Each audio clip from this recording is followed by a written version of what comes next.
There's a YouTube show full of fun facts you need to know. Carl rings the bell and the members show to the GMP morning show. Featured guests will come and they will blow your mind. The audience will do so in kind. The little vanity mixed with some insanity on the morning show with GMP. Good morning, Portugal, and I'd like to welcome you to another fantastic day. Hey, Gumpers.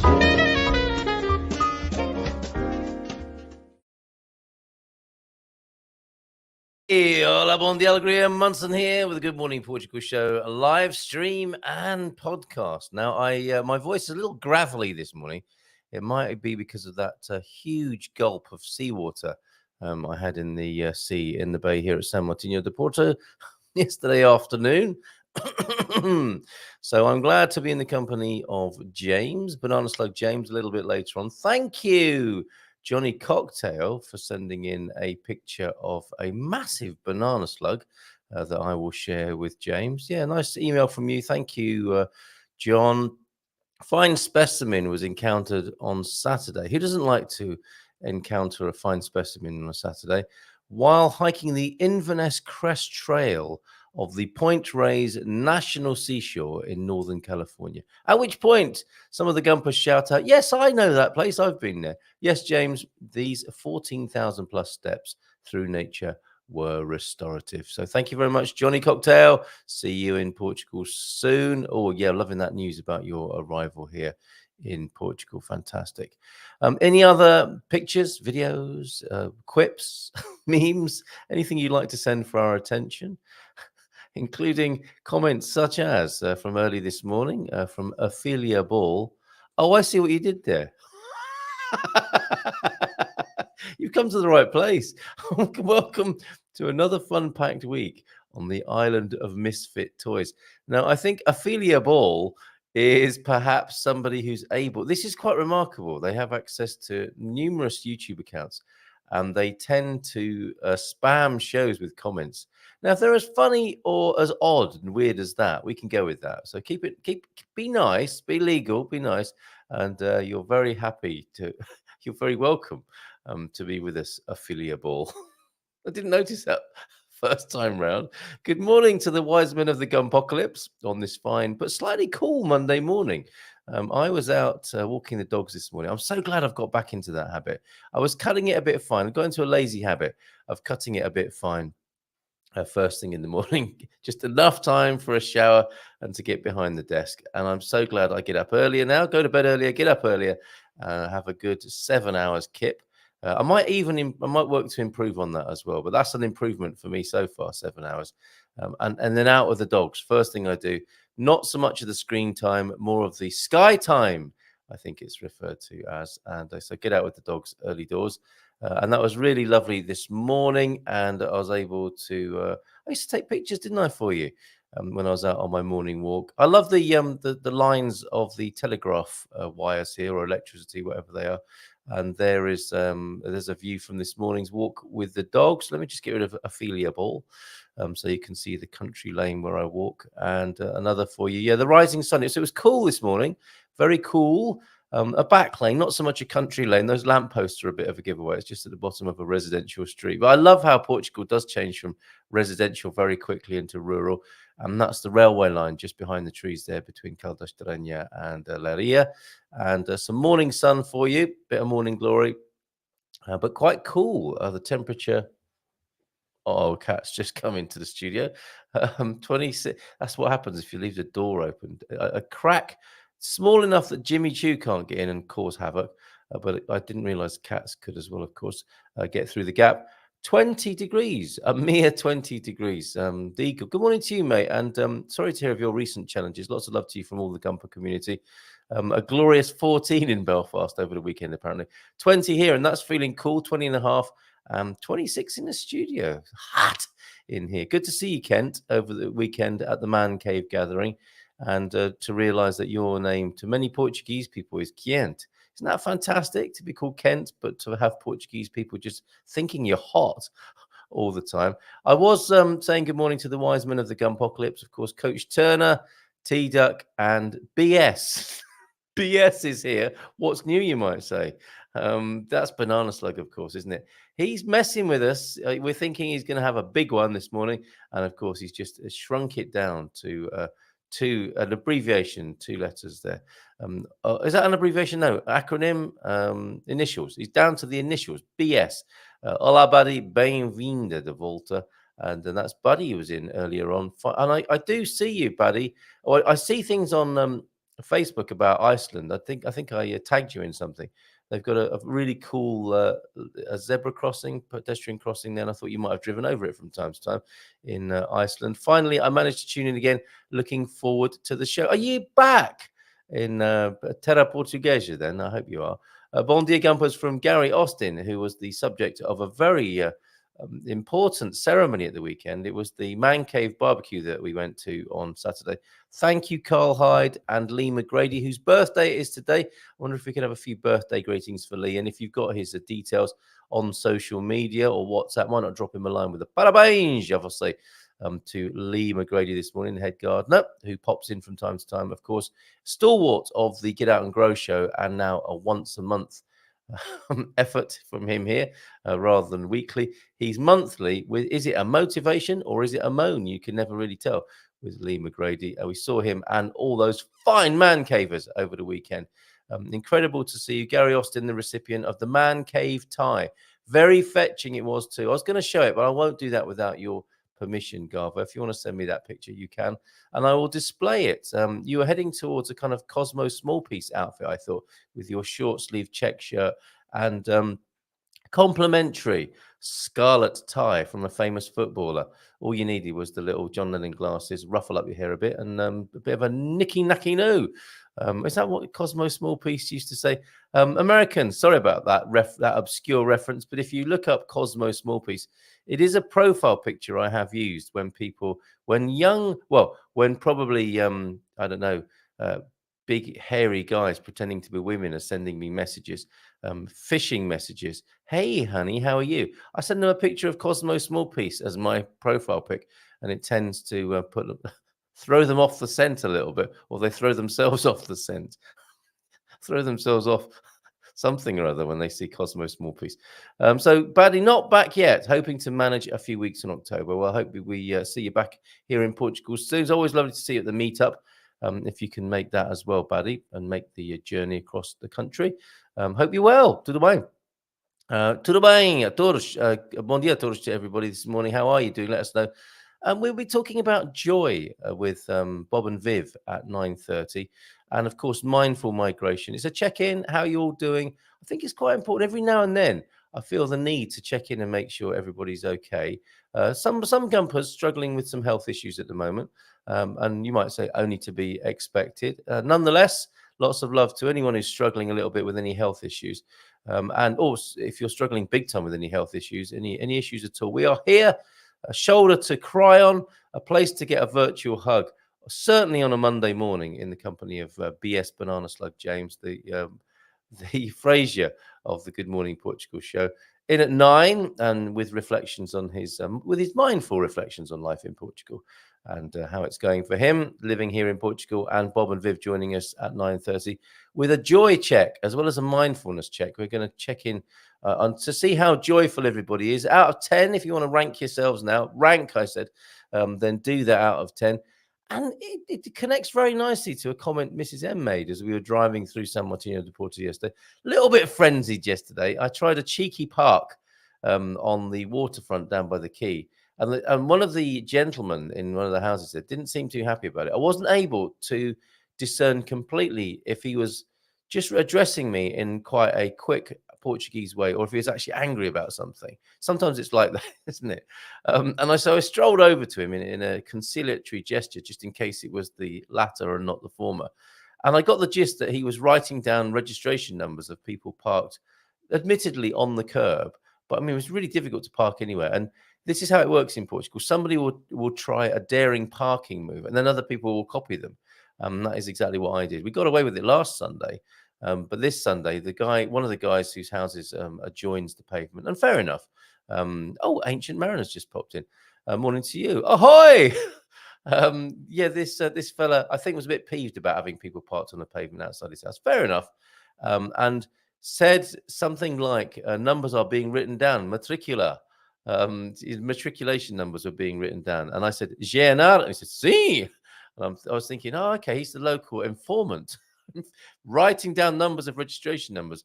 He might have said it was somebody else. I'm telling you too much of a story about how frenzied it was in San Martino de Porto. We parked elsewhere and pulled a nice not a handbrake turn, that wouldn't be right on the seafront, will it? 3-point turn, that's what the phrase I'm looking for. I saw a space, 3-point turn it and tucked in there beautifully and went for a swim in the sea with the kids. And it was quite choppy yesterday, actually, a little bit cool, and got a massive mouthful of saline. There's a lot of salt in that water, isn't there? I don't normally do that, and I won't be doing it again if I can help it. But it just caught me as I was bobbing up and down in the water. It was like a diagonal wave was coming across, and it broke in front of my face, and I swallowed a big load of saline. Not nice. You can almost still taste it. It's a hell of a lot of salt in the seawater of the world, isn't there? Dougie's in now, as well as the Ancient Mariner and Anna, Ancient Mariner. You could all be strung together in a super, you know, the big word from The Sound of Music. That we can have all our names spun together in a big song. Write that down, James, along with the erotic novel. When we do Good Morning Portugal, the movie, we must have a supercalifragilistic moment when all the names of the Gumpers are name checked. Good morning, Doug. Good morning, Anna. Good morning, Owen. Owen just in as well, and the wise men of the Gumpocalypse. Oh yeah, I know where I was going with that. So somewhat frenzied in the bay, and as we were driving home, Mrs. M said to me, "People aren't very smiley, are they?" And I don't know if there's a sort of point you get to in a touristic seaside town where people have lost their sense of humor officially. I don't know. If you live in a touristic place, let me know if that is the case. Or if it's just a general humanity thing. So there are certain moments when humanity loses its sense of humor. But we started to count them. There were a lot of people in the bay yesterday, and we started to count the amount of people who are actually smiling, like, you know, enjoying their holiday. And the cat is jumping at the door in a way that, go out the way you came in, you silly fool. Cats have an entirely different logic, don't they, to human beings? It came in through an open door, and now it's jumping at a door that's shut, trying to get through. Yeah, I'm talking about you, yes. Anyway, plonker. They are intelligent in other ways, obviously, cats, aren't they? I don't think I could go out at night and hunt and feed myself if I needed to. No, I'm so out of the habit. Bob's in as well. Bob's in at 9:30. Okay, so back to this conversation about joy. And we started to count the amount of people who were smiling among the holiday makers. And honestly, it wasn't very many. This was about what, 6-7 o'clock on a Sunday afternoon. So maybe they had gone past their joy buy date or something like that. But it's the point where kids are crying and parents are getting a bit grumpy with their kids, and people are getting hungry maybe. And the only people who seem to be smiling were youngsters, teenagers, you know, people who you would hope would be full of the joys of life. And there were some lovely young people wandering about who were smiling, you know, thinking about what are we doing next? Yeah, how does life get any better than this? But a lot of not grumpy people, but people who maybe had forgotten why they're on holiday. You know, we've come here to have a good time, haven't we? We say that about our journey on the planet, can we? We've come here, you know, if possible, to have a good time on this planet. Wasn't much evidence of it, and Mrs. M was sort of generalizing this. She noticed this at the Christmas festivities last year, that people seemed not grumpy, but not as joyful as Christmas might bring, the Christmas spirit, or not as joyful yesterday as the holiday spirit might bring to people. Is it me? Is it us? Or is the world, you know, after 2 or 3 years of flipping pressure and, you know, psyops? It's one way of looking at it, isn't it? You know, people have fallen for, like, you know, life is hard. And I know it is. Living is challenging, and it's made so, isn't it, unnecessarily by us, by us human beings. But, you know, and that's why I was doing the life is good reminder recently. Life ultimately is good. I mean, what is the bloody point? And we need to get that balance right, don't we? What would you say is your life balance? Hopefully it's like 80-20. It's 80% joy and happiness with 20% of living that comes in. Sufficient unto the day is the evil thereof. So you get 20% challenge in life such that you can realize and enjoy the 80% of joy that you do have. What's your ratio? 50-50? Is it 80-20 the other way around? If it is, we need to talk. Bon dia, all you lovely people. And I think Viv will have a few words for you as well. Global Nobles are in as well. Nice leisurely, just sauntering into the back row of class, everyone, this morning. How are you all doing? Great to see you here. Bon dia. Bon dia todos to you as well, the Global Nobles. And we've got that picture now of Gary pulling his Cosmo small piece face. He wasn't pulling his Cosmo small piece. That's a picture I couldn't possibly show you. Here he is, man cave tie on. Look, and it has its own presentation box. And it's got Pete. Only thing missing from Pete's picture there is a Bifana, cigarette, glass of beer, but no Bifana, Peter. Good to see you as well, Pete, as well, Diane. All the man caves and Mrs. Man caves over there at Carl's place at the weekend. He looks truly chuffed. Which is a good thing in the English language from where I originate. Well, certain parts of the UK, being chuffed can mean other things, a variety of things. Well done. Congratulations. I don't know exactly what he needs to do, what the responsibilities of that are. Man cave barbecue then. We arrived. Following on from the Atelier de Dos delights of Friday that Pam shared with us. And the pistachio ice cream that Owen made with his own hands on Friday. That inspired me to go via Atelier de Dos and get a box of donuts. Do you think there are enough there? Carl's quite happy. You'll see in the bottom left-hand corner a space. Not because I was holding back and saying to the baker, no, don't fill it up. Au contraire. I definitely told him to fill it up. But just as Carl was holding up the big box of Atelier de Dos Bolos de Berlin with various fillings, I ordered duas de cada. Does anyone know what that means? There's a Portugal quiz question for you this morning. I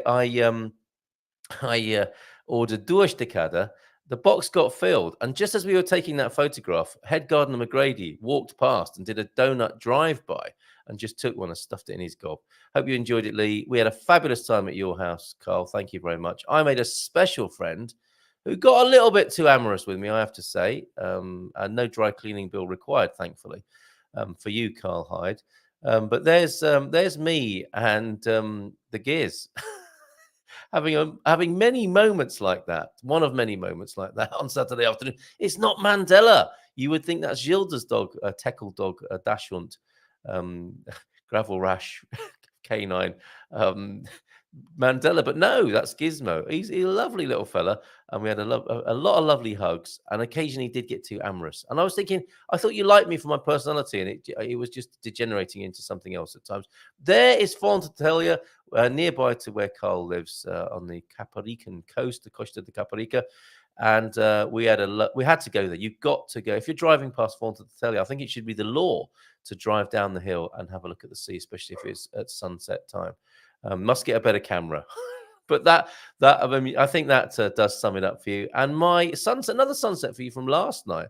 And the sea was on a slight tilt, so I thought I'd capture it for you. The sea was running from right to left last night, and out on my.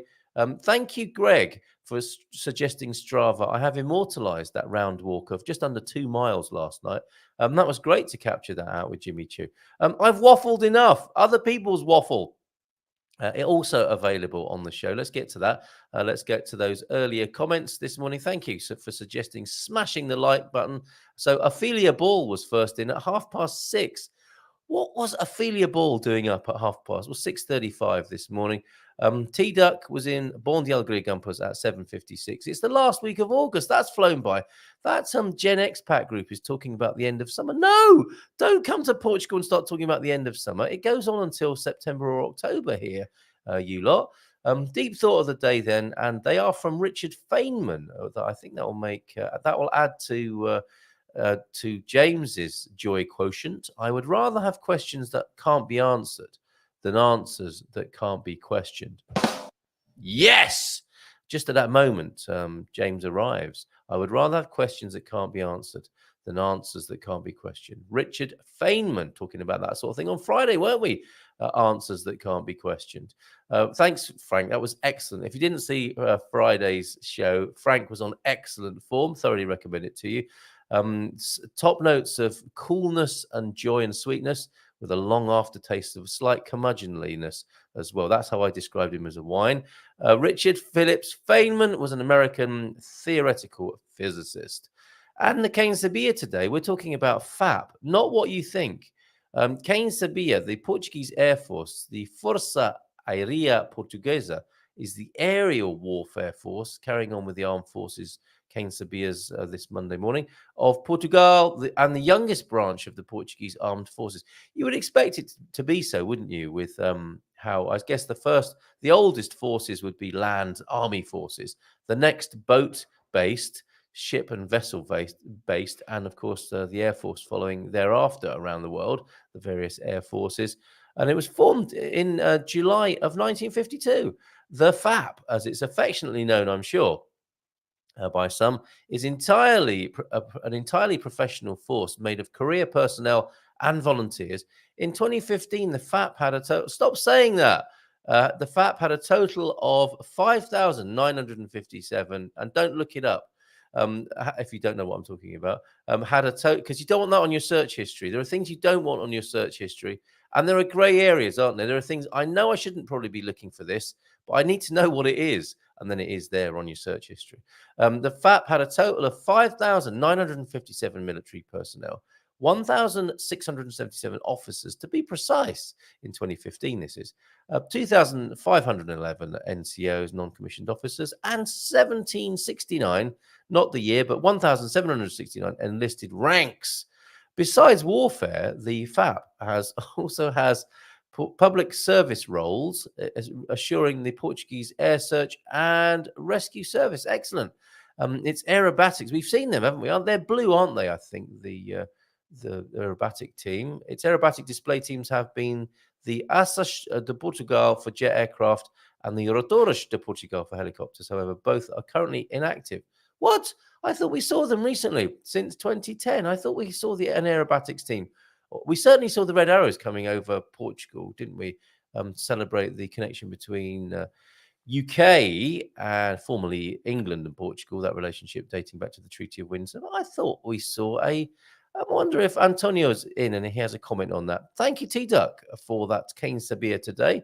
I'm sorry to be questioning it at the end there, but we would rather have answers that can't be questioned, as Richard Feynman once said. Coach Turner also in. Bon dia, Gumpers. It's a bank holiday here in Blighty. Oh, yes, it's Carnival weekend, isn't it? In Notting Hill, of course. It's like the 4th of July without the celebrations. That's a brilliant. That's kind of almost like a Zen koan. Are they called koan? It's like the 4th of July without the celebrations. It makes you think, doesn't it? Because of course celebrations are completely synonymous with the 4th of July. That's poetry. That is just one line of beautiful poetry there. Or here we go. Thanksgiving without the turkey. How's that? Jimmy Choo has managed to squeeze his way into the studio, and he's now wrestling on my feet with a kitten. This is not good news for me.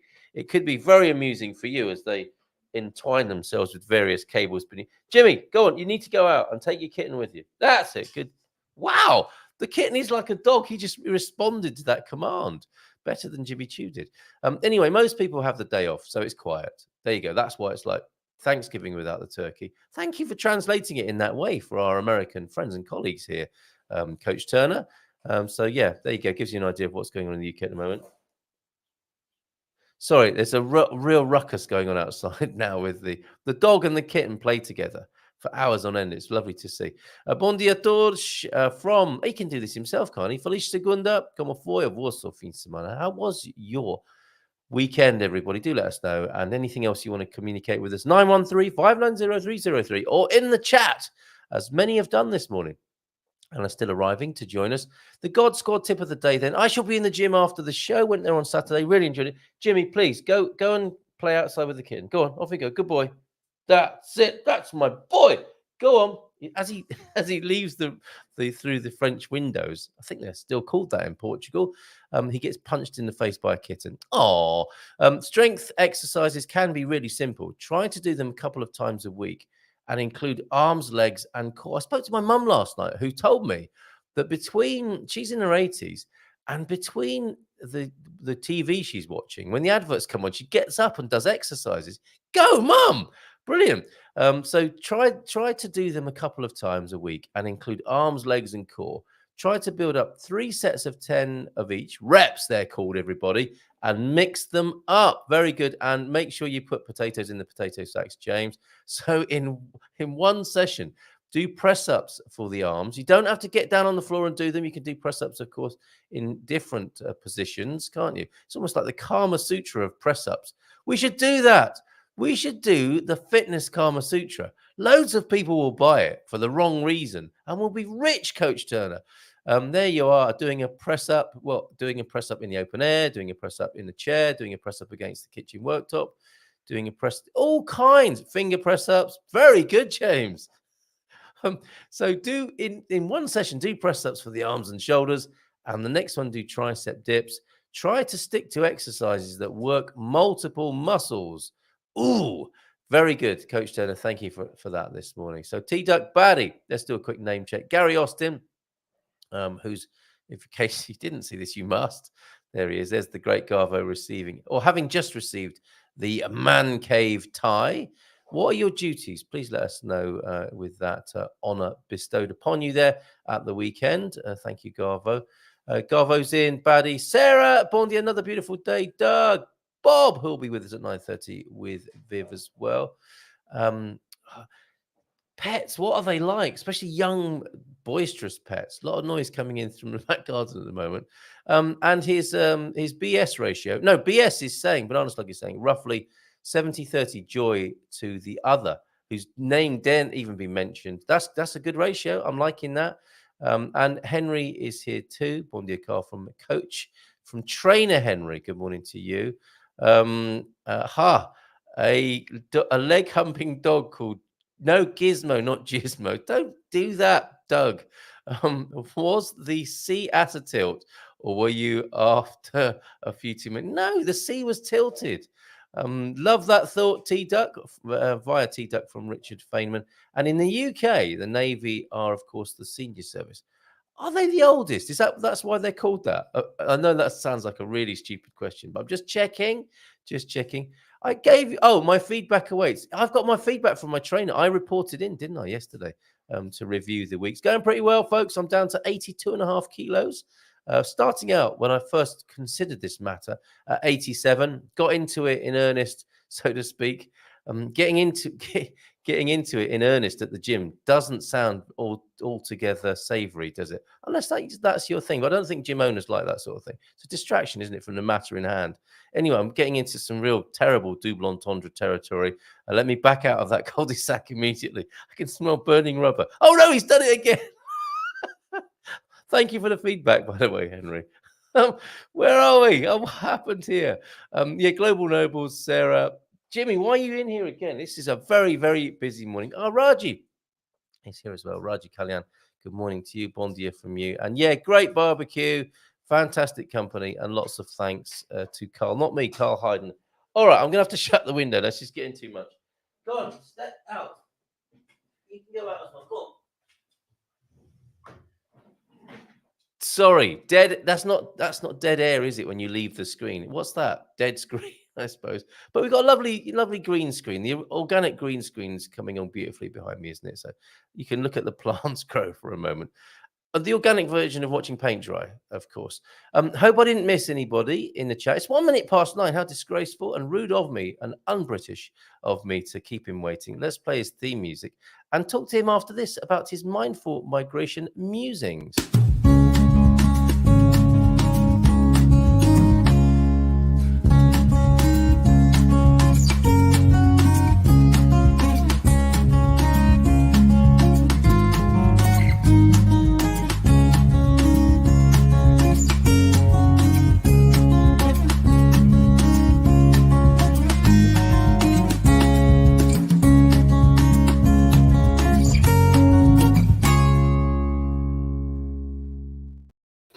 Bom dia! Isn't that Feliz great? segunda! Bom dia. Bom dia, tudo bem? Isn't it great when I've actually put you on the screen when it's time for you to arrive? Yeah, that was great timing this time. It worked this morning, didn't it? I mean, Lord knows we've had enough time to practice here. But bom dia to you. Como estás, meu amigo? Muito bem, obrigado. E tu? So 70, oh, muito bem, obrigado. 70 percent, I don't know what that is in Portuguese, but 70-30 is your joy ratio. I'm very pleased for you, James. Yeah, and there wasn't any particular meaning, just other than joy, like just living life, whatever that is. Yeah. Because for me, joy is, well, it's not just for me, but I consider joy to be a deeper state than happiness. Happiness is a choice. I can be happy right now. Mm-hmm. I just choose it. Okay, I'm happy. I was sad, now I'm happy. Just watch a 2-year-old. They can do it without even thinking about it because they don't think about it. They just go from angry to sad to happy. They just feel their feelings. Yeah. Joy to me is a little deeper state, and I think it requires I don't know exactly, a more holistic approach to living a life to generate that sort of internal way of being. And sometimes we get distracted. You know, we got to pay the bills. We got to go grocery shopping, got to do other things. I don't know that the joy goes away per se, probably not, but we're just not as conscious of it in those moments where we're just living life. So that's all I meant by other. It wasn't like... Yeah, no, fair enough. Well, I dare not speak it in case it should befall me. You know, fair enough. I have no problem saying Voldemort. It's like... No!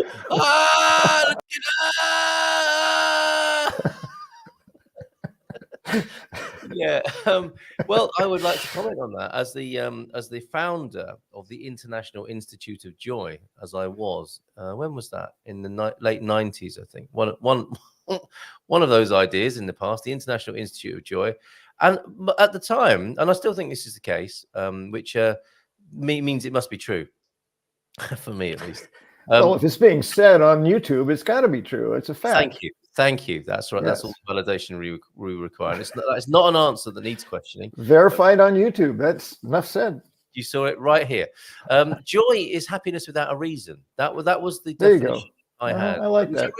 I really liked. You know, so happiness. You coach us in this on a regular basis. You know, you remind us that it's a choice. You know, you can stop, put the brakes on, breathe out. Breathe in again as well, of course. Don't forget to do both. We can choose. We can notice, choose, and act, and we can choose happiness. Joy a little bit different, isn't it? Because sometimes, you know, that the realization of happiness is a rational process, and then joy is of another dimension or scale. Yeah, for me, it's deeper. It's more profound. It's richer. It's fuller. And it has a sense of a more permanent state when you're aware. Maybe it's just a part of the word love that we use. Joy is a part of that. So when we can access it, it's always there. It's just accessing it. Something along that line. But happiness has gotten so much attention. I've spent more time looking at what is that and why is it everyone's chasing it rather than just choosing. Oh, chasing rather than choosing happiness. Write that one down. Anyway, yes. That just came out just then. Yeah, right in that moment. I never said that phrase before. Oh, okay. There's another book for you to write. That's a good title. Let me write that one down. So that's a great title. Choosing, not chasing happiness. I mean, everyone knows what that means, don't they, from their own life experience? Yeah. And I would like to think I don't know that it's common knowledge, but it's definitely getting more and more attention. This notion of happiness. I mean, McDonald's really nailed it when they, with the Happy Meal. It's like, okay, everyone wants happiness. We'll just put that in front of this food and we'll call it happy food. And parents hope it's going to work when all else has failed. Here, kid, have this. This is ugly, horrible food. Well, choose to be happy about it. Yeah, there you go. That's what they need. They should employ you. If we don't see you next week, it's because you've been flown to America to talk to McDonald's Corp about this new extra explanation on their Happy Meals. Yes, when you get potato chips or crisps instead of fries or chips. Choose happiness. Well done. Well done. You've got an anecdote to share with them on arrival. That's amazing. Well, and I've got a little more to say about that one, but I'm going to save that for another time. So I won't get too deep into it.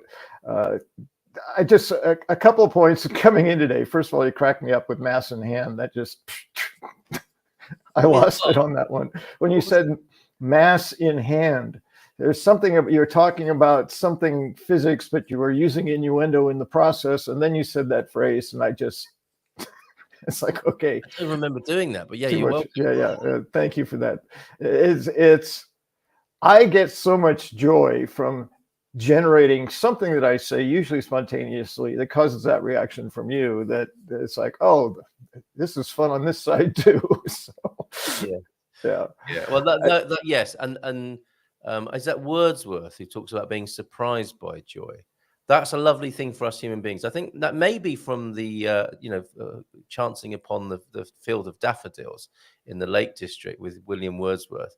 But to be surprised by joy is one of the great things for humanity, isn't it? Because that's very different to the rational process of choosing happiness. To just have it happen in front of your very eyes, and you hadn't planned it or generated it in any conscious way.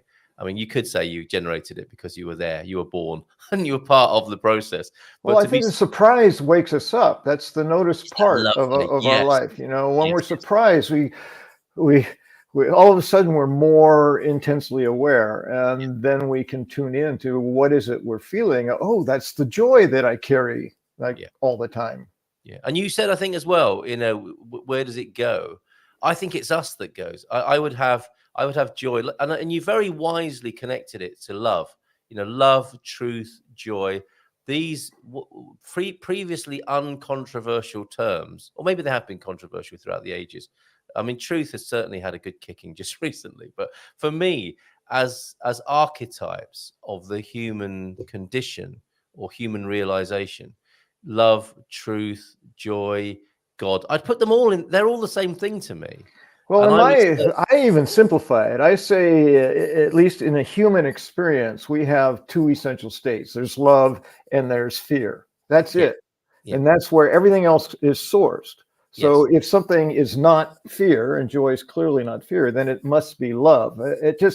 It may be oversimplification, I don't know, but I don't find any exceptions. When someone's angry, especially when I'm doing my work as a therapist, and especially with men who tend to express all of their emotions through anger, I don't ask them what.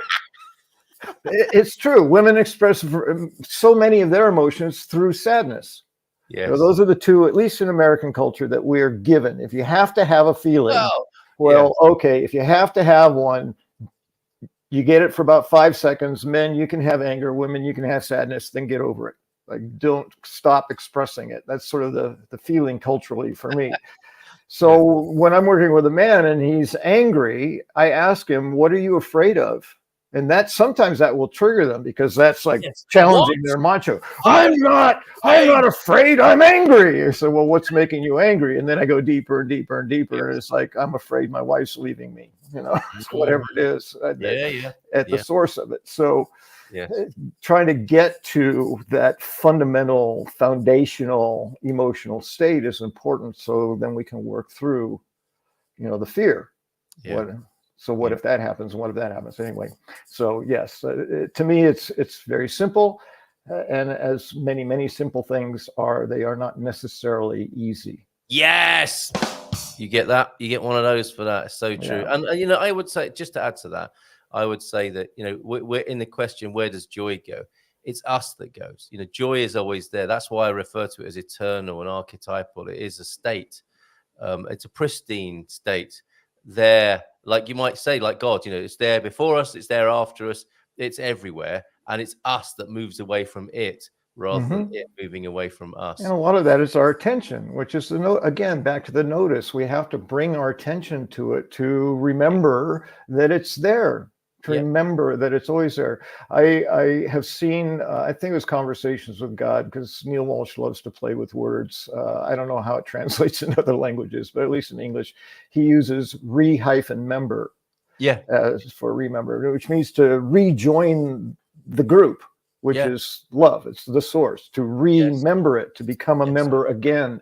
And I said, oh, that's a helpful reminder, which is another one that he does. Ooh, yes. To remind ourselves to go back to that mindfulness and awareness. That's the source of living that fuller, richer, happier, more joyful life, which is perfect because that's what I wanted to focus my attention on today. But nicely done. And I didn't call Bob and Viv and say, "What are you wearing today? I'll match you." I said this. I really want to address this, and then you said, "Oh, they're talking about joy." I said, "Perfeito." It's one of my favorite Portuguese words. I say it a lot. Perfeito, perfeito, perfeito. And just before we go into joy, maybe we're already there, but before we talk about it more, when you say perfeito, I'm thinking, yeah, I'll say something like perfeito. I do, yeah, I use it a lot as well. And sometimes I get a slightly quizzical look. Does it, because it's not necessarily a direct translation, is it always, when you pick the equivalent word, the directly translated word, and you say it thinking like incredible, incredible. That might mean you don't believe the person who's telling you, rather, wow, I'm truly delighted. That's incredible. Thank you very much. It's like, are you doubting me? Do you think perfeito works in sort of pound for pound?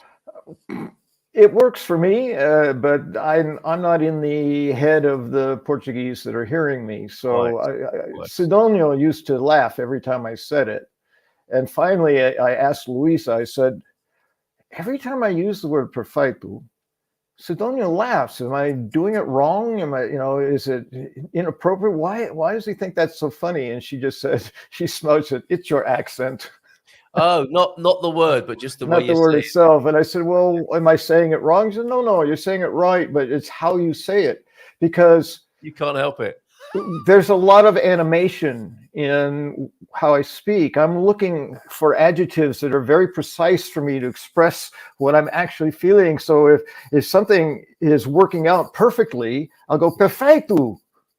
And that's what gets him to crack up. And that's what I've had as well, James. It's like you get a look which says, kind of calm down. That's a bit too much for what we're just talking about. Yeah, and I think Portuguese perfeito would be fine. Yes, kind of like when you're listening and saying "pois," pois, perfeito. Yeah, sim, you're like, yeah, it's amazing. I mean, this is true. Whatever.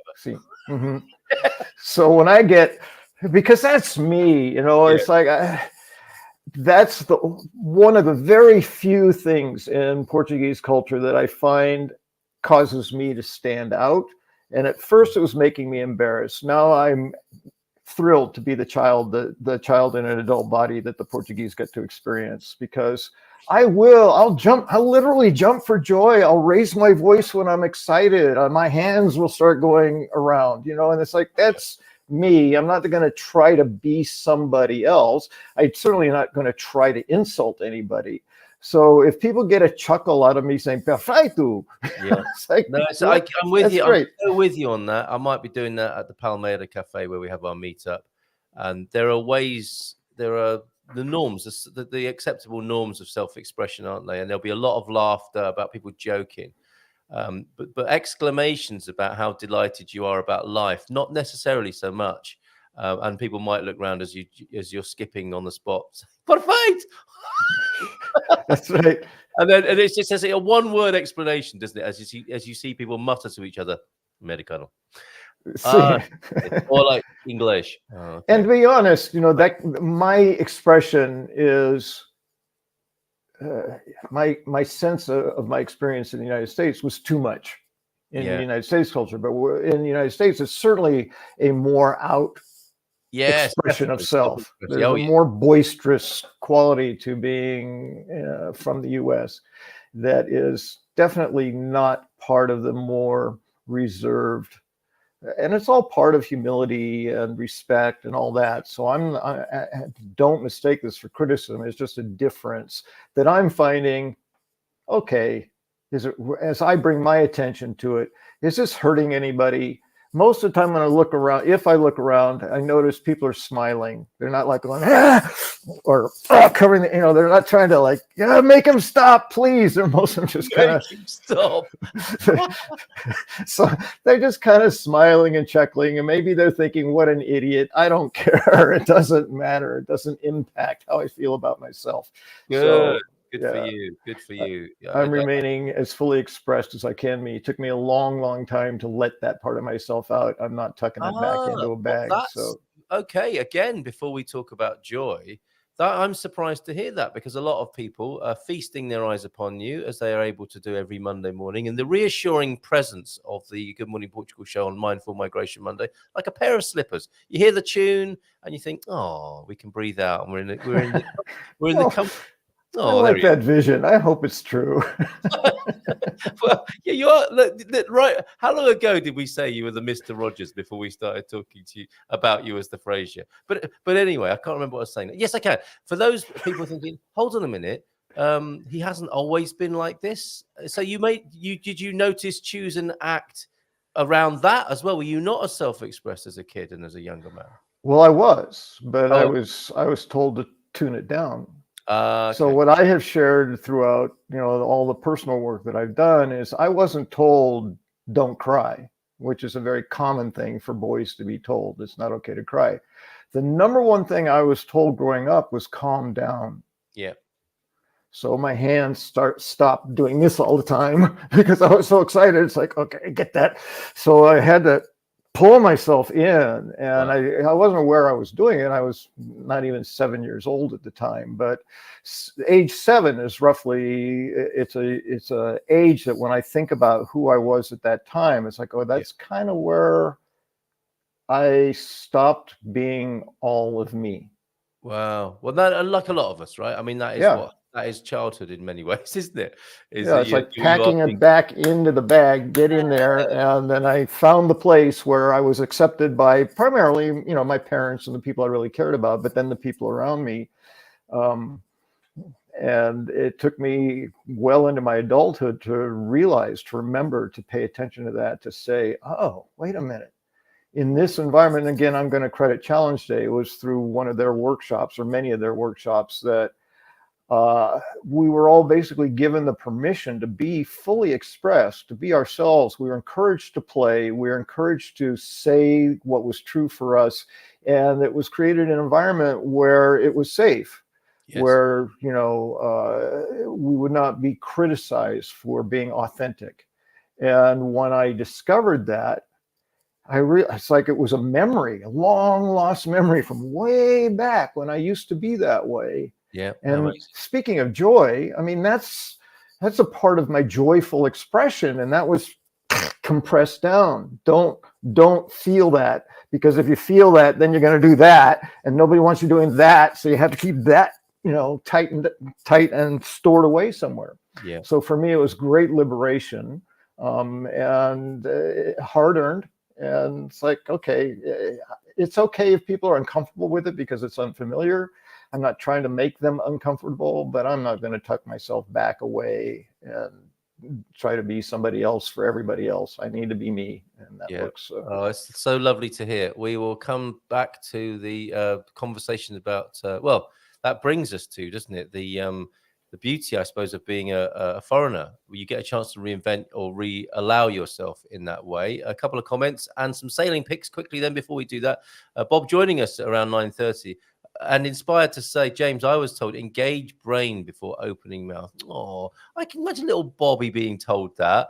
And this is what we do as parents, isn't it? We forge our kids on the hard iron of the anvil of sociability. But what I had said made sense to me. Yes, me too, Bob. I just used to like running around chatting out poo-poo as well.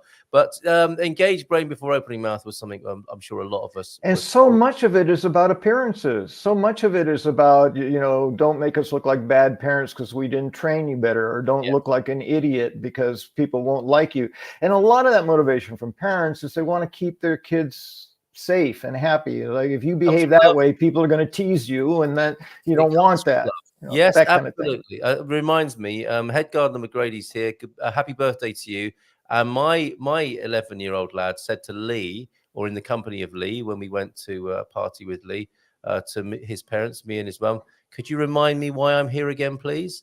Oh, that was one of those situations where you're thinking, don't. Oh, sorry, Lee. And Lee was, of course, thought it was hilarious. That's when you know you've got good friends, when they laugh at the things you're talking to. If it was me, because I loved my head just immediately went to the sort of spiritual God place. Like, well, that was probably a conversation you had with God at some point, and only you will remember in time.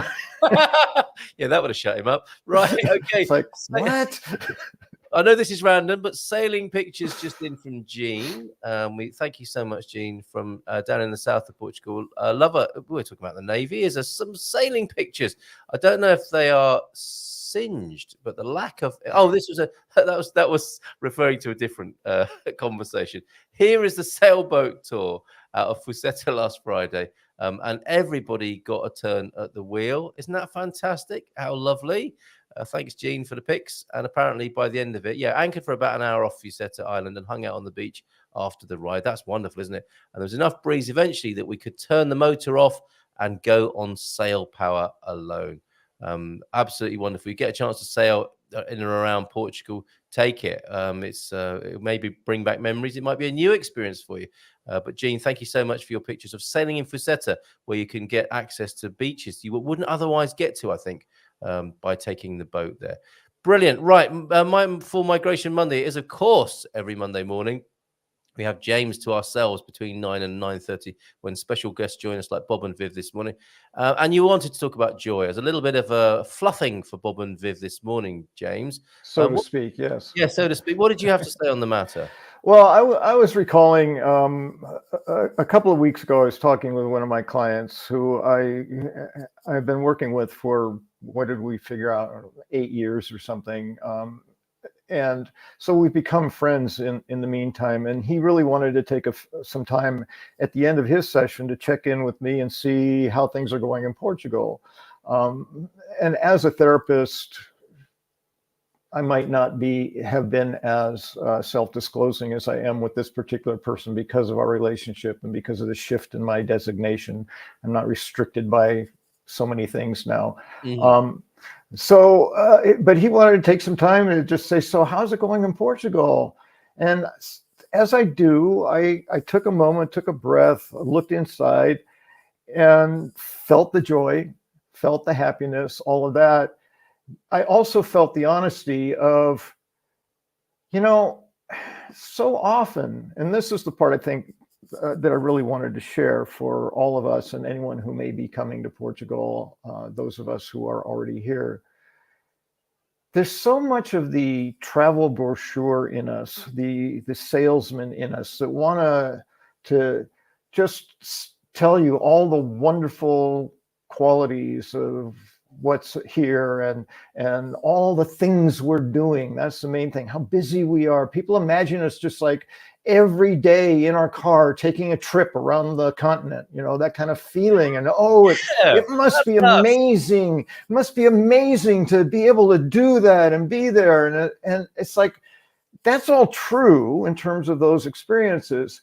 But there's a thing called life that we also participate in that we don't share so often. And we're not so, I don't know if it's a function of honesty. It's just we want to highlight the highlights. And so I said, so in truth, a great deal of my life is spent right here in my studio apartment, looking out the window at the trees and the grass and working on my computer and paying bills and doing things. But I'm doing it in Portugal. And there's somehow, for me, when I'm aware of it, there's a different feeling about it. So it's not all glitz and glamour and travel and brand new experiences. And in truth, sometimes I get exhausted from all the new experiences. I get exhausted from trying to study a language and understand a culture and operate within that culture and do the things I need to do. So there's all of it. And it's the fullness of all of it that makes it a joyful experience for me. I said the main thing that so often doesn't get talked about, but the thing that really accesses my joy in being here is the culture and the people. There is a sheer beauty in that when you take a moment to observe, why am I so easily able to access this joy in me? Why am I so happy? So why am I choosing happiness so much of the time?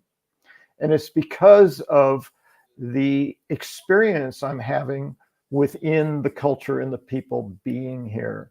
It just is such alignment with me. And I just wanted to take a moment to pay tribute to that aspect of being here. To me, that's bigger than anything else. Yeah, it's great that I can get on a plane and fly 2 hours and be almost anywhere else in Europe if I want to be. That's amazing. I can get in a car and travel the entire country in a matter of hours if I want. Well, not stopping, but in terms of distance. All of that is wonderful too. But for me, the fundamental the foundational piece is not the place, but the culture in the place where I'm doing those things. And it's been inside me ever since I had that conversation with them. I really want to share this with our community and with whoever may be watching, that bottom line for me, it doesn't really matter where you choose to stay and where you choose to live ultimately, because the people are everywhere, obviously, and the culture that they bring is everywhere. And I don't think you're going to be disappointed with that part anywhere in the country. Now, obviously, climate makes a difference. I'm noticing that. Environment, all those things can make a difference. So ultimately, you may want to make a choice about that. But all this concern about, I have to have my home purchased before I get there, it's like, probably not a good idea. The wisdom I've heard that I absolutely support is plan to rent for a year. Yeah. If you're trying to get your visa, get your housing secured, renting. From there, you'll have the freedom to move around and do all the research you want to do, but you'll be doing it in country. You'll be here. Don't delay yourself because you haven't made that decision. Just get yourself over here, find a place that'll work. Your commitment ultimately, if it's 1/3 of the term of the lease, you get a 1-year lease, you have to live there for 4 months before you can move. I don't think there's any of us who can't tolerate, unless you find the world's worst living situation, which is probably not likely. But anyway, what's the saying? Life is short. You don't want to waste a minute. It's like, if you're sure you want to be here, or you're not sure, but you're going to do like I did and show up anyway and find out while you're here, live that adventure, whatever it is, get here, start living it. Don't wait, because the culture will support you.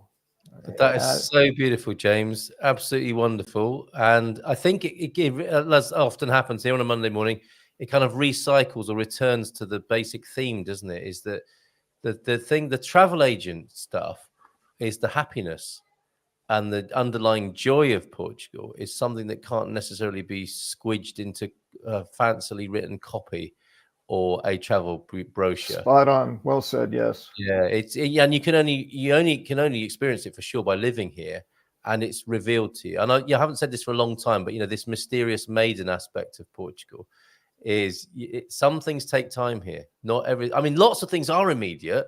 Go to the São João Festa in Porto, you'll get a sense of the Portuguese people immediately. Mm-hmm. And what happens, and the same in many villages across the country at this time of year. Go to have a prato de dia, eat a pastel de nata. You get the instant, there we go, we're in Portugal, I love this. And then the mysterious maiden will reveal herself to you over time later with that joy that you're talking about, I think, there of the soul of the people. I've referred to it as that. There is the Portuguese soul, isn't there, which is they're everywhere, these Portuguese people in Portugal, aren't they? It turns out. Go figure. It was the last thing I imagined would ever happen, is that there would be Portuguese people and a Portuguese culture in Portugal. Yeah. Turn your back for a minute. There's Portuguese soul everywhere suddenly. And sadly, there are Americans. I don't want to put it all on Americans. That's my experience. But there are foreigners who come here with the idea they want to live here, but they come with the idea that they want to live here exactly. They want to be French in Portugal, or they want to be American in Portugal. They want to be wherever they came from in Portugal. It's like, why come then? Like, what's the point of that? Nice twist at the end there. Yeah, you lot, whoever's doing that, answer him. You could do that in the chat. And again, sometimes it comes out as complaint or criticism, and it's really not my intention. My intention is to just wake up and say, take a look at what is your motivation? Why do you want to do that? And if cost of living is the only reason, then I would encourage them to find a place that suits them that is also less expensive to live. Yeah. But don't just choose the cheapest place, because chances are you're not going to be able to as easily be aware of the joy that you have, and you probably will be unhappy a lot. I think you're right. I think it can lead to that way of thinking. And I will write an article at some point about words that should be banned. And cheap is one of them, isn't it? Cheap is something we should never allow to be uttered. For me, it's quality of life is really the frame. And it can include that, my money goes farther. That can contribute to a quality of life. Enough. But for me, fundamentally, it's the culture and the environment that I'm living in that brings me my quality of life. Well said. Well said.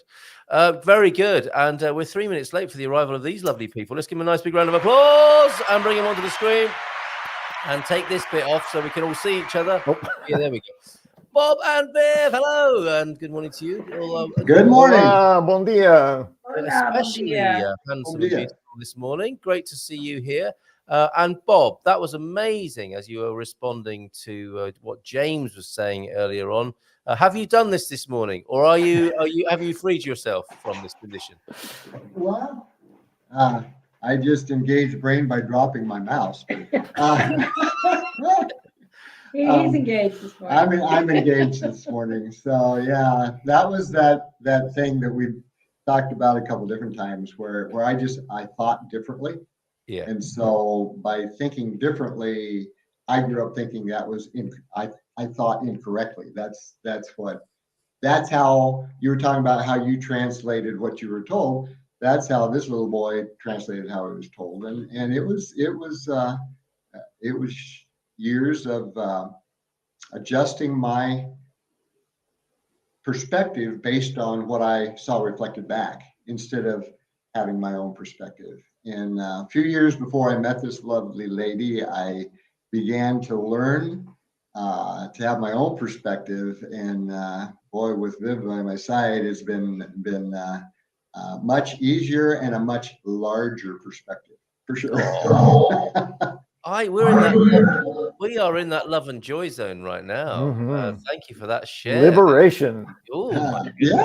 Yeah. Wonderful. So lovely to hear. Thank you, Bob, for that. And Viv, good morning to you.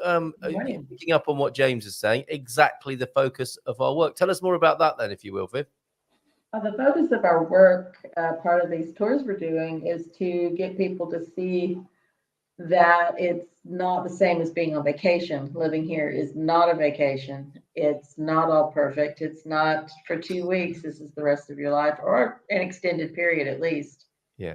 You need to know what you're getting into. So we're going to be the killjoy who shows them all the things they're getting into and saying, you need to know about this if you're going to live here. So that's what we're doing. And we hope they stay joyful through it. But if they don't, if we can save people from coming here with stars in their eyes and misguided expectations, we've done our job, because it's an expensive, exhausting mistake to make. Well said. Well said. Yeah. And I know you've thought long and hard about this, haven't you? Because the temptation is to be a Portuguese Pollyanna, a condition from which I'm mostly cured now. Mm-hmm. I didn't want, because part of that is not only just saying only positive things about other people. You need to hear it yourself while you're saying it, don't you? In the early days, there's nothing wrong here. There's nothing wrong here. There's nothing wrong here. And I don't know when have you always been that practical, or was that your trajectory as well, if you like? Did you need to say it was only good until a certain point, and they say, okay, we need to be more realistic here?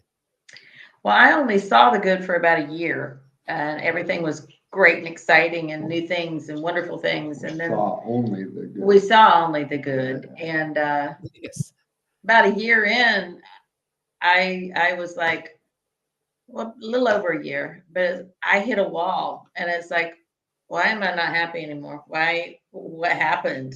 What happened? And I got downright depressed. And it's like, why don't I want to go anywhere? Why don't I want to see anybody? I don't want to talk to anybody.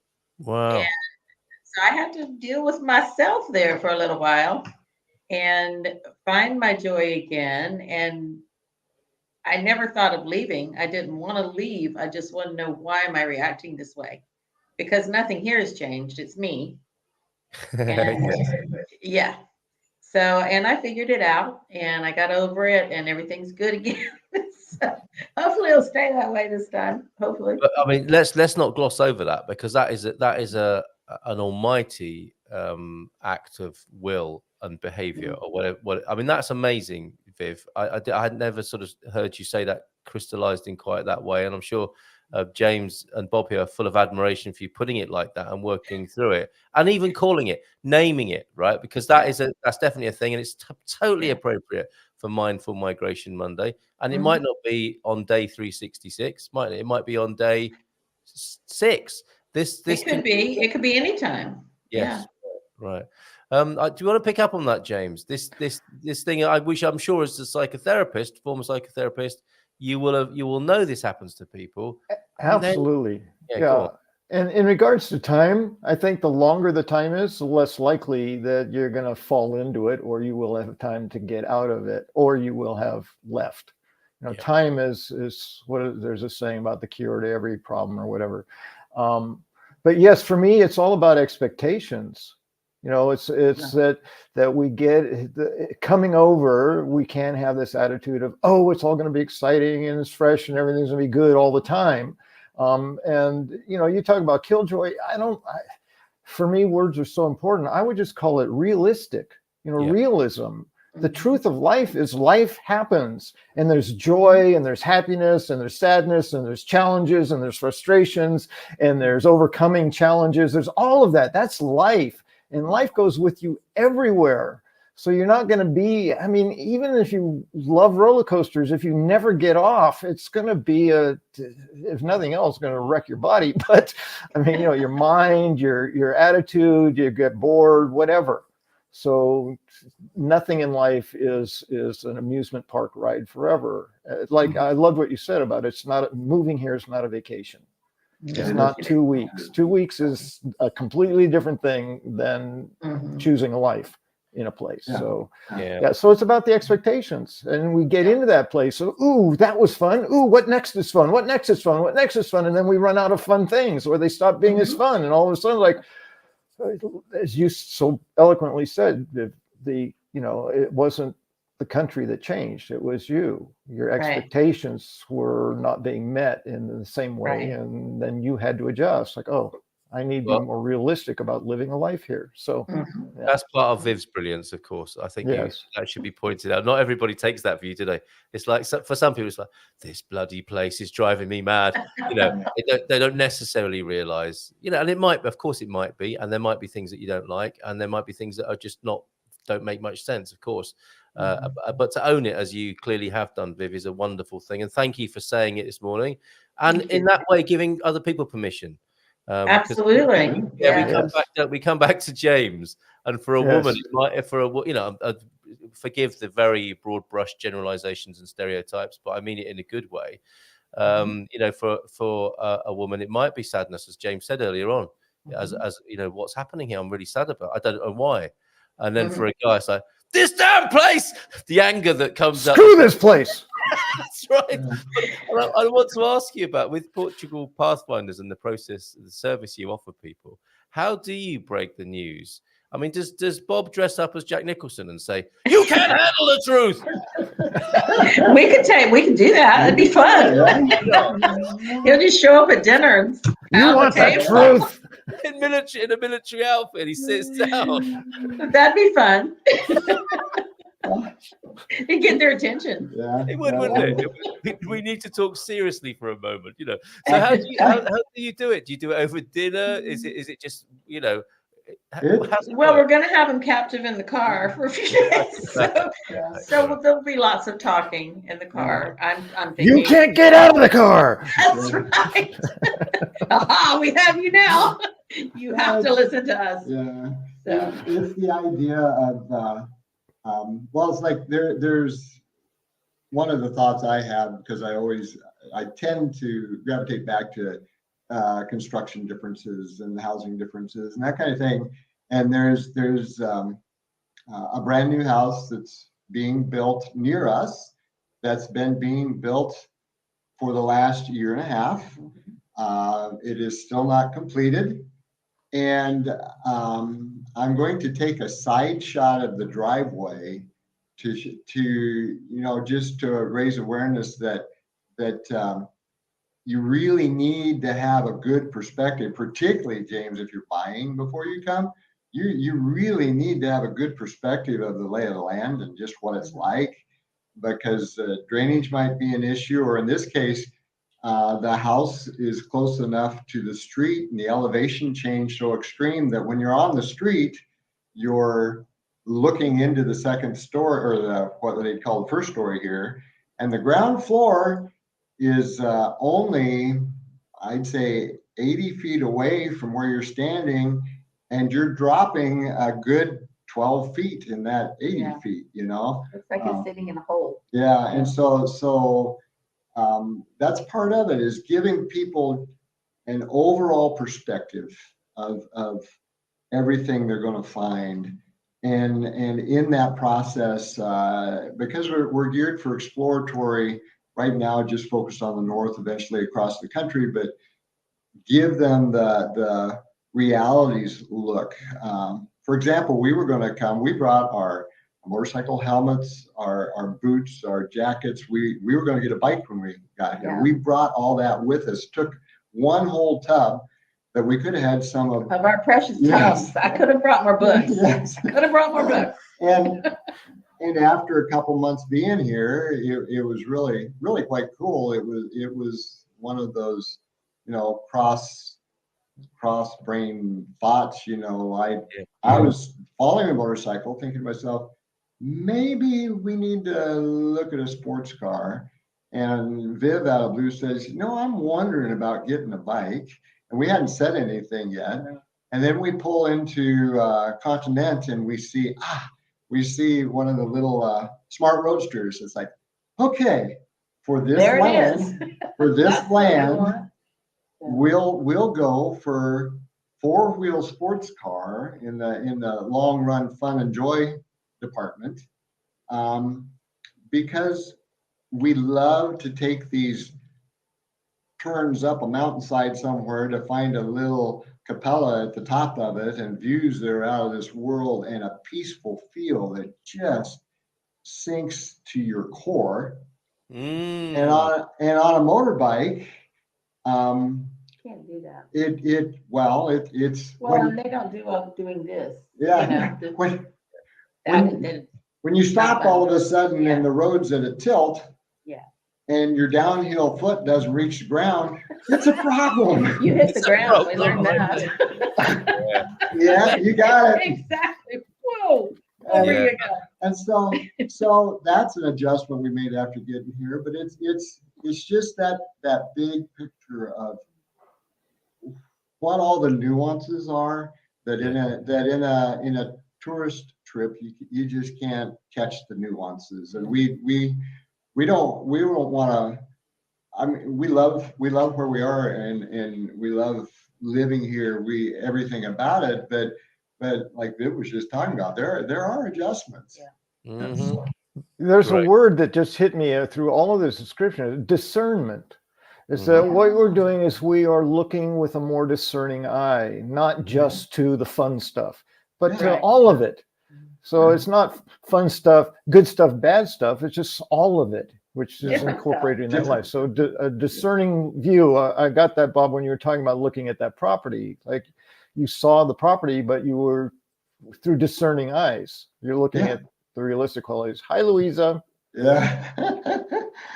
Yeah, definitely. Discernment's a good word. And so I think part of what Viv's expressed to me, like when she was reassessing, is she over and over, I can't imagine going through all this work to get here with a visa and then decide I don't like it. Yeah. And And go back, actually move back was to wherever. unfathomable to me, wherever they come from. It's like, how do you do all this and decide, be that unhappy with it that you would leave?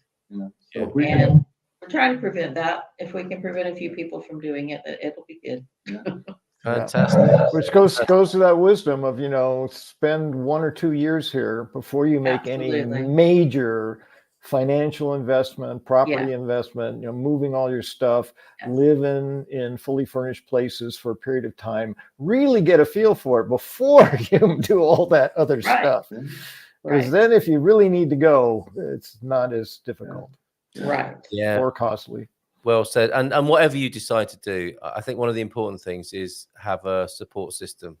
Be open to what Bob, Viv, and James are talking about this morning, and have an outlet for those concerns, because I think they tend to get more challenging and difficult if unexpressed and unattended to, like weeds, aren't they, really?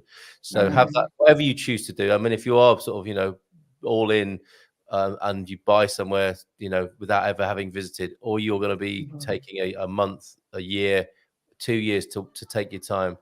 I think the really important thing, and what I like to think we do it here on a Monday morning, is have the space, know somewhere to go where you can voice these concerns and hear some wisdom about. Well, and ultimately too, I think, because expectation just keeps coming up, and managing the expectations.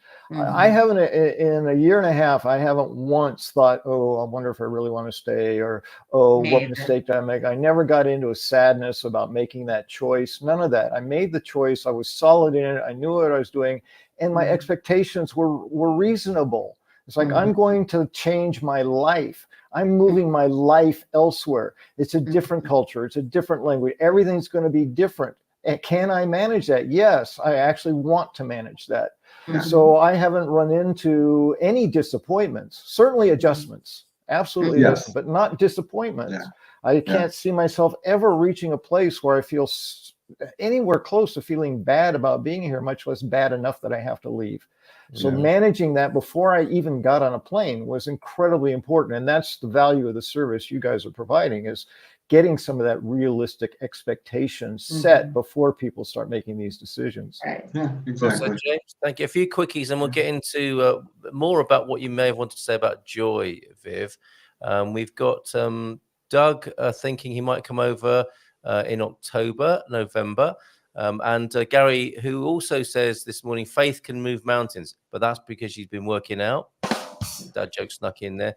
Garvo is suggesting you come to Tamar for the weekend, the Discovery weekend we're having, Discover Portugal weekend we're having in Tamar. Doug, it'll be fantastic to see you in person there, my friend.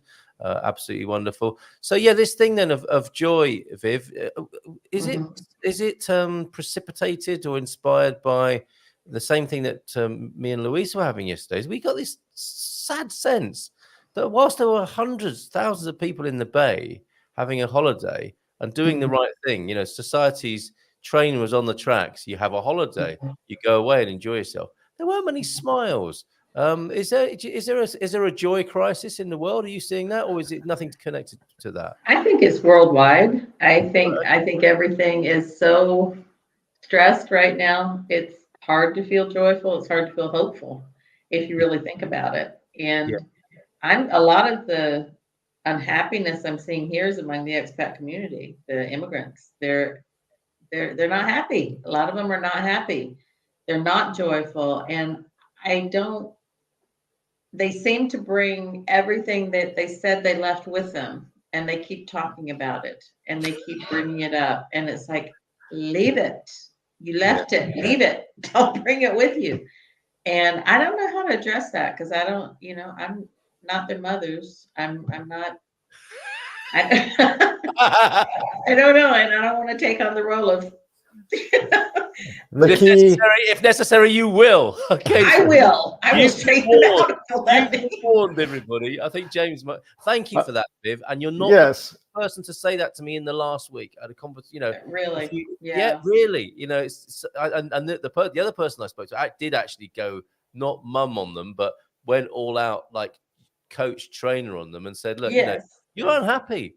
what you're doing is projecting your unhappiness onto the situation you find yourself in, and that's what needs attention here. And that's like, whoa, you know, it's a very easy thing to blame the country where you can't get a particular kind of condiment for your food and then have that as the problem. But it might be masking this unhappiness thing that you're referring to. James, do you want to add something to that? Well, I was just going to say the key there is letting the impulse is we want to help, and we don't want people to feel bad. So what can I do to change that? And the unfortunate, or just the truth of it, is we can't.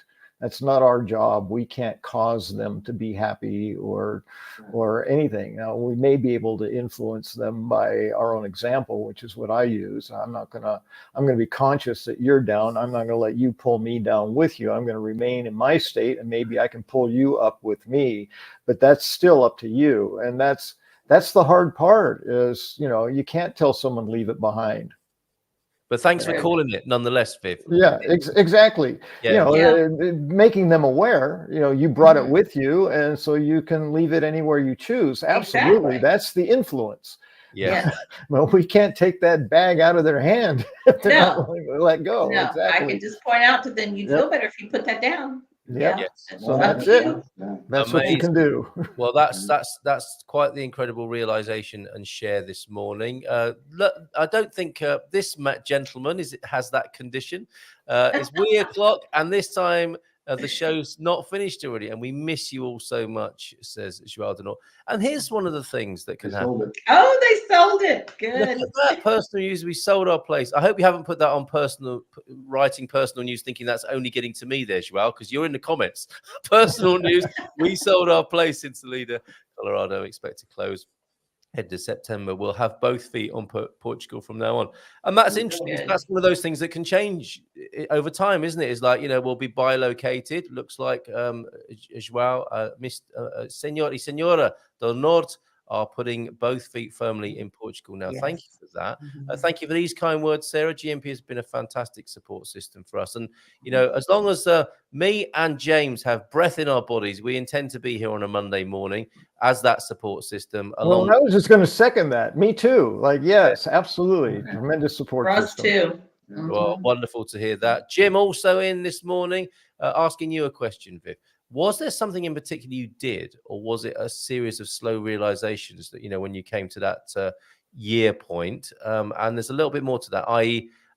Shift back to a more positive outlook. So I think essentially his question is, what did you do actively about that? It was a slow realization. I had to feel the feelings first and figure out, what is this?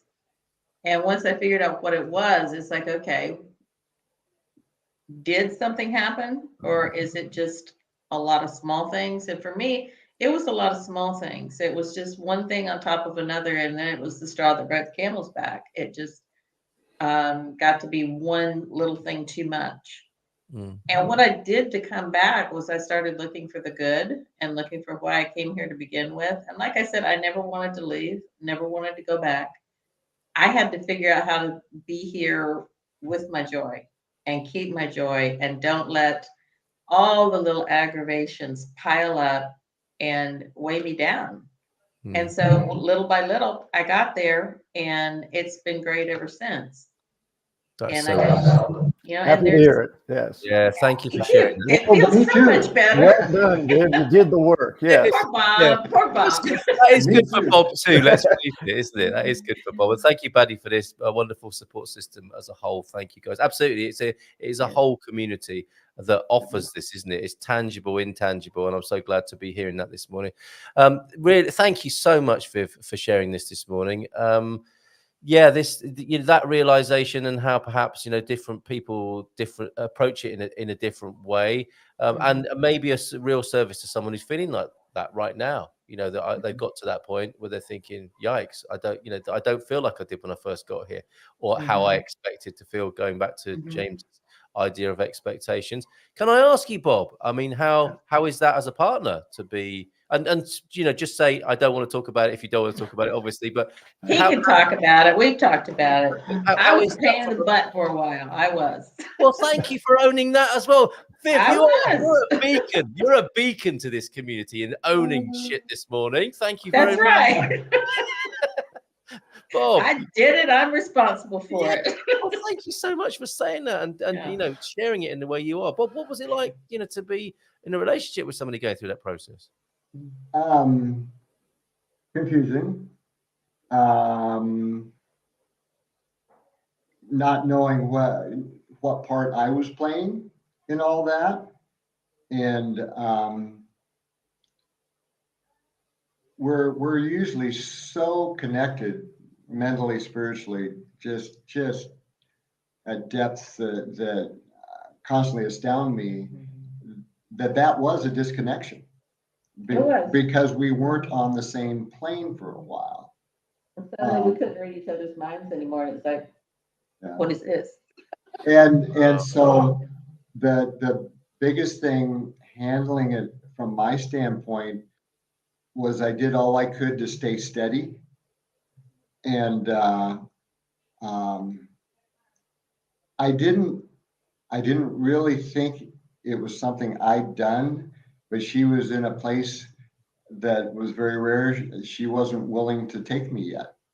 And so it was waiting until she was able to express. It was over we don't do breakfast, we do brunch on a daily basis. And it was just sitting over a cup of tea, and she got to the point where she was ready to open up, and then for me, being a guy, the challenge was not to just fix it, Well, this is what you do. Something, yes. Wouldn't have gone over well. And so even in those moments, it was still to do all I could to stay steady and listen, because that's that was part of what she shared. Was at the core of it was when she'd be some places and would shut down because nobody was interested in what she had to share at all. And people talk over you. You start to say something and they just write over you, and it's like, okay. Yeah. And that was quiet now. That was at the core of a lot of it, I think, wasn't it? And so that was some of it. So for me, she hadn't got to where she could express that well yet. But when she did, it's like, okay, so the best thing I can do is listen and ask questions and not propose too many solutions. I probably proposed some, but you did. I can imagine, like, well, what you need to do, Viv, is Have you tried? Did you talk to? Just shut up. Yes, just shut up. Listen. Yes, I did. She never said those words, but her face did. Bless you both. Yeah. Thank you so much both for being so open and honest and taking us to this part of the migration conversation this morning. It's been absolutely wonderful. And I think it's almost like the universe's reward, isn't it? You talk of joy and the absence of it. And by the way, Viv, if ever I talked over you and shut you down, I'm so sorry. No. Talking of joy, I mean, the universe kind of says, okay, you wanted joy, here's some joy. Who's there? This? You go. There he is. Who is this? Tell us about Gustavo Garcia. Right, okay. Tell us about Gustavo Garcia and what you wrote about this character last night. He's looking at Bob. Yes. Here, isn't he? And you had the most very often you come up with these wonderful turns of phrase, Viv. And you said something about he thought he'd hung the moon. Is that what you were saying about this? He thinks Bob hung the moon. He adores Bob. And I said, I know he did. He thinks Bob hung the moon, and that's how a dog looks at you when he thinks you hung the moon. Yes. Isn't that beautiful? Yes. What's the story? Is he your dog now? Are you dog house? We gave the adoption papers back yesterday, and he is formally our dog. Yes. Congratulations. He is. We went and rescued him. Yeah, we got a call from an agency. We've been involved in dog rescue since we got here. Yeah. And we got a call to go and see if we could find this boy. Yeah. He was in trouble in a neighborhood, and someone was afraid he was going to get killed. So Oh no, right. Long story short, we got him, and he had a foster to go to, and when they found out he wasn't a puppy, it fell through. So he had no place to go. And I said, okay, we can foster him for 1 week. And we were at a dinner and we took the dog with us just because. And somebody said, oh, what's his name? And Bob said, bye-bye. Bye-bye was his name. No intention of keeping this dog. No intention. We weren't ready for a dog. We weren't looking for a dog. And he's Gus.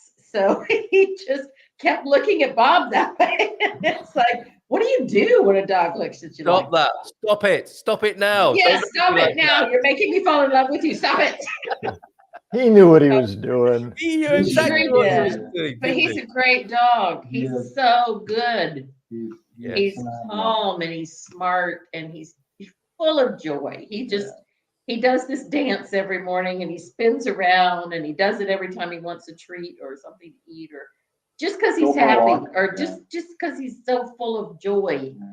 And he's a wonderful dog. So he sure is. Welcome to the Portugal Pathfinder team. Yes. Yes. And I think I sent you a picture, Carl. We actually took him to the cider festival at 11:30 Saturday night. Yeah. And once we got past all the trees on the Avenida de Plantas to get to the cider festival, he did really well. It was the noise and the crowds didn't bother him at all. He was letting everybody pet him. He was just very happy and grounded and calm. Yeah. And, Absolutely. just happy to be there. That is such lovely news. I might have that picture of him at the cider festival. You had a cider festival then, by the sound. Yes, over the weekend. Mm-hmm. It was fun. Yes. There we are. There he is. Did he like cider or did he stick to water? No, he stuck to water. Yeah. he didn't care for the cider much. Did you like the cider? I know Owen did. Did you like the cider? Yeah, yes, it was very good. Unfortunately, the last one we tried was our least favorite. Yeah. It tasted like cider made from beets. Yeah, it tastes like beet juice. It was even red. It's like I have problems with this one, but that's not good. Well, but in any case, and one of the things that I noticed, when I sent you those pictures yesterday, and we were talking about joy and so forth, there was a large crowd there. It was late at night. There were everything from babes in arms and strollers to the grandparents or great grandparents as per normal, and it seemed to be a largely local crowd, and there was a lot of joy. It did not appear to be the stressed on vacation, wiped out, et cetera. Jim is absolutely right. The projected unhappiness can be contagious. And the same with projected happiness, and people were dancing. There was a DJ. Little kids were dancing. Parents were dancing. Yeah. It was fun, and every crowd that we're in, and we've been around with a lot of Portuguese people lately, just our friends and everything. And they're happy people for the most part. They're not the ones with the joy crisis. I think we're bringing that with us. Yeah. And it's the vacationers, and I think you just get overwhelmed with the choice and there's so many things to do. And when your time's limited, it's like, what do I do next? I don't want to miss anything. Yeah. And FOMO is a big problem. I have FOMO. I will admit this. I have FOMO. I'm always afraid I'm going to miss something. Yeah, but you are all the time. Yeah, you're always missing something. I may not live 40 years, so I need to see this tomorrow. I need to see everything now. We can sympathize, can't we? Have you guys just got 4 or 5 minutes more? Is that okay with everybody? Sure. We've had a lovely conversation this morning, and there are things unsaid and unshared so far. And that is an interesting comment from Jim. And I will make a public service announcement now because I think I can in my position. That projected unhappiness can be contagious sometimes, like a pebble in a pond. It can ripple. So I would ask, as a public service announcement, that anybody who is projecting unhappiness, just stop it. Well, immediately. Stop it, you idiot.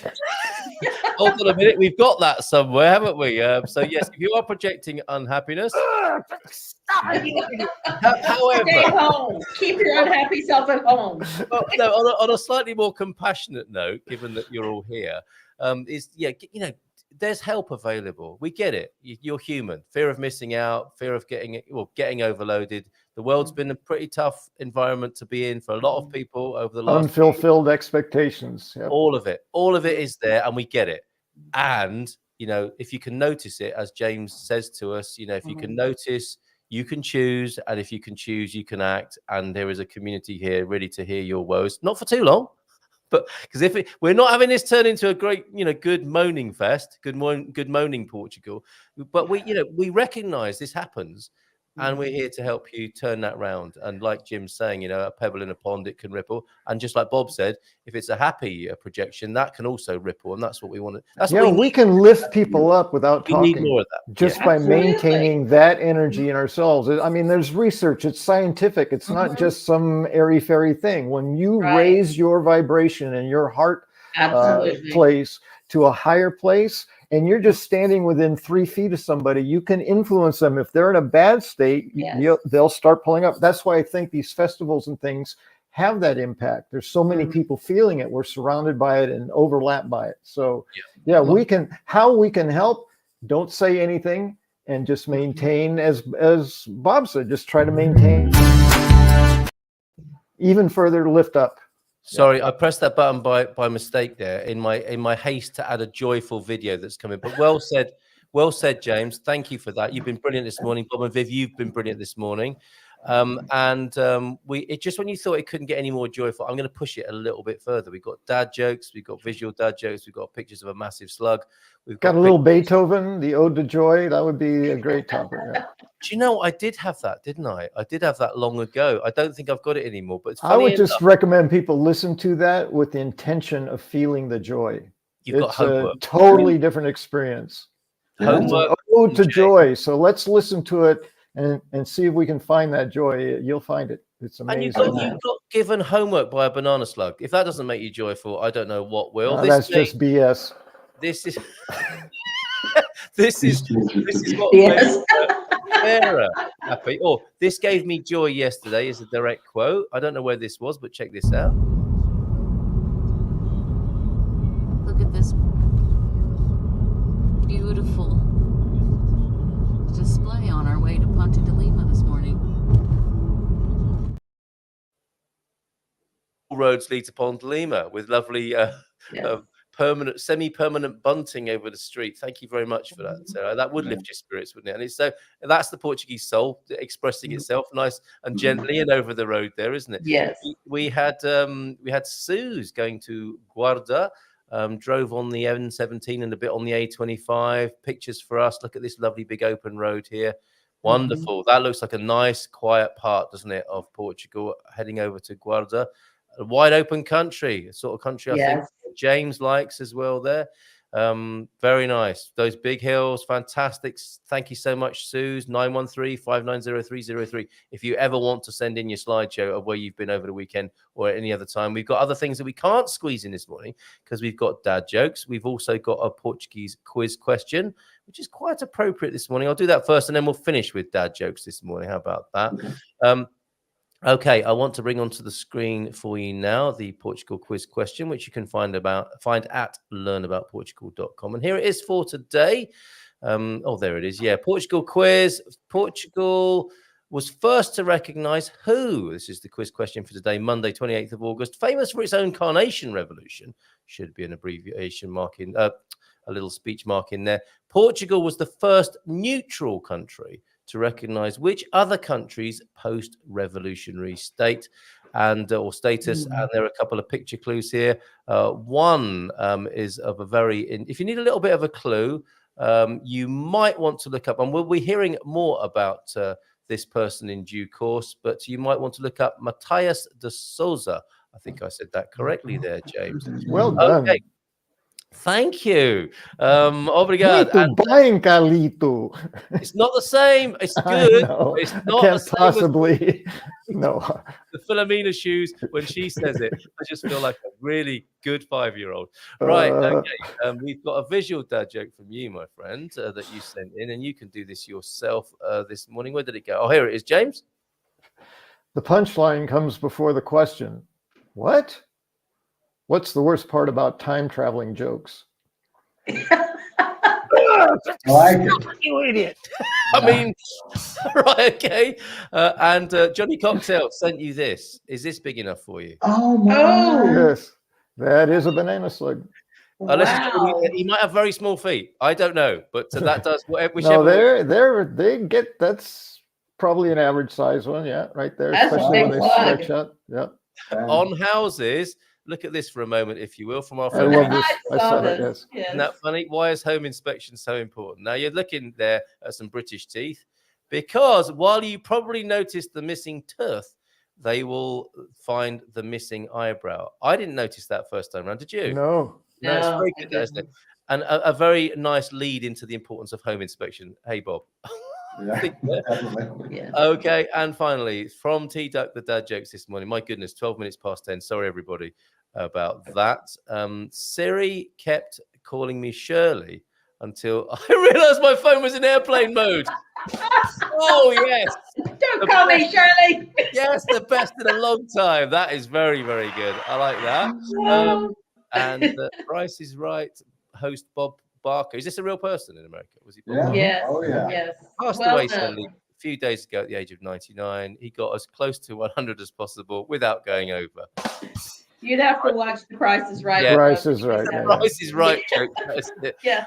And you might have seen this in Colorado. I saw a moose on the way to work this morning. Thanks, Ralph, for checking in this morning. Lovely to see you. Love to Pam.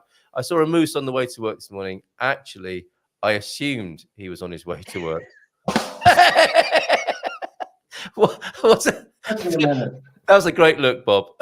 Yeah, it took me a minute. What? Yeah, me too. Yeah. There are two responses to a dad joke. James does the first one really well. But then there's also what Bob just did, which like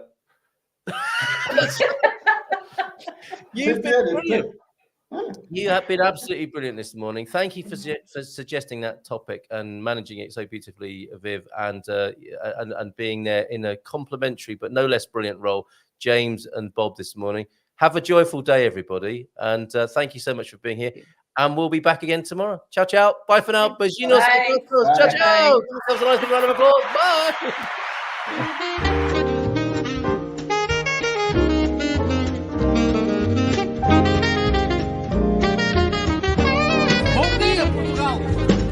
In Portugal, there's a YouTube show full of fun facts you need to know.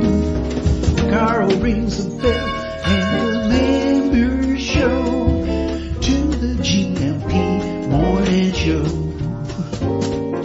Featured guests will come and they will blow your mind. The audience will do so in kind. The little vanity mixed with some insanity on the morning show with GMP. Good morning, Portugal, and I'd like to welcome you to another fantastic day. Hey, Gumpers.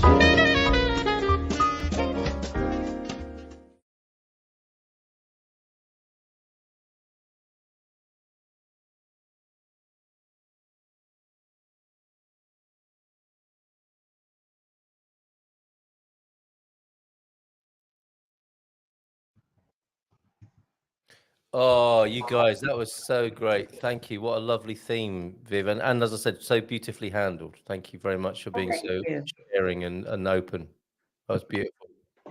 Oh, she just mentioned, I'm not sure where that came from.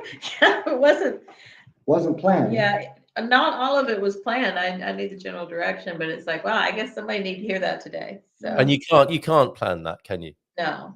You can allow for it, I think, which you did, and that was fantastic. Yeah, Yeah. that was a special moment. Thank you. And very important for other people. You know, I imagine if not this morning, then people listening on catch up like, Yes. oh my God. Oh, we're still live. Thanks, T Duck, for that. And you know what? I absolutely own everything I just said publicly. I've got no problem with that. And I'm Me sure too. Me too. Absolutely. All right. So, we'll just say goodbye again, and thanks again, everybody. Bye.